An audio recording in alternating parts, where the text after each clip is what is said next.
Hala Hala hello. അപ്പോൾ നമ്മളിന്ന് ചെയ്യാൻ പോണത് വേറൊരു സ്റ്റാറിൻ്റെ സൗണ്ടാണ്. സ്റ്റാറിൻ്റെ സൗണ്ട് എന്ന് പറഞ്ഞാൽ നമ്മുടെ സംവിധായകൻ ലാൽ ജോസിൻ്റെ സൗണ്ടാണ് നമ്മളിന്ന് ചെയ്യാൻ വേണ്ടി പോണത്. നമുക്കൊന്ന് ട്രൈ ചെയ്ത് നോക്കാം. ഓക്കെ.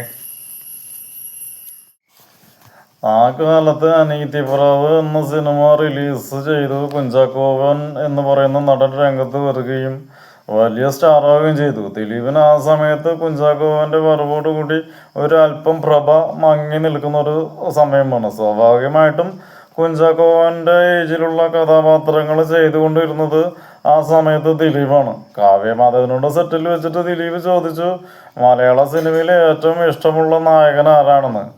ചിലപ്പോൾ മോഹൻലാൽ, മമ്മൂട്ടി എന്നൊക്കെ പറയും. അത് കഴിഞ്ഞിട്ട് ആരാണെന്ന് ചോദിക്കുമ്പോൾ ദിലീപിൻ്റെ പേര് പറയും എന്ന് ധരിച്ചാണ് ഈ ചോദിക്കുന്നത്. ഇവള് വളരെ നിഷ്കളങ്കമായിട്ട് പറഞ്ഞു, കുഞ്ചാക്കോവൻ. എനിക്ക് ഏറ്റവും ഇഷ്ടപ്പെട്ട നടൻ കുഞ്ചാക്കോവനാണെന്ന് കാവ്യ പറഞ്ഞതോട് കൂടിയിട്ട് ദിലീപ് ആകെ എന്തോ പോലെ. അത് പറഞ്ഞ് ഞങ്ങൾ ദിലീപിന് ഭയങ്കരമായിട്ട് കളിയാക്കുമായിരുന്നു. അപ്പോൾ വീഡിയോ ഇഷ്ടപ്പെട്ടാൽ ലൈക്ക് ചെയ്യുക, ഇഷ്ടപ്പെട്ടില്ലെങ്കിൽ ഡിസ്ലൈക്ക് ചെയ്യുക. അപ്പോൾ അടുത്ത വീഡിയോയിൽ കാണുമ്പോൾ ടാറ്റാ ബൈ ബൈ.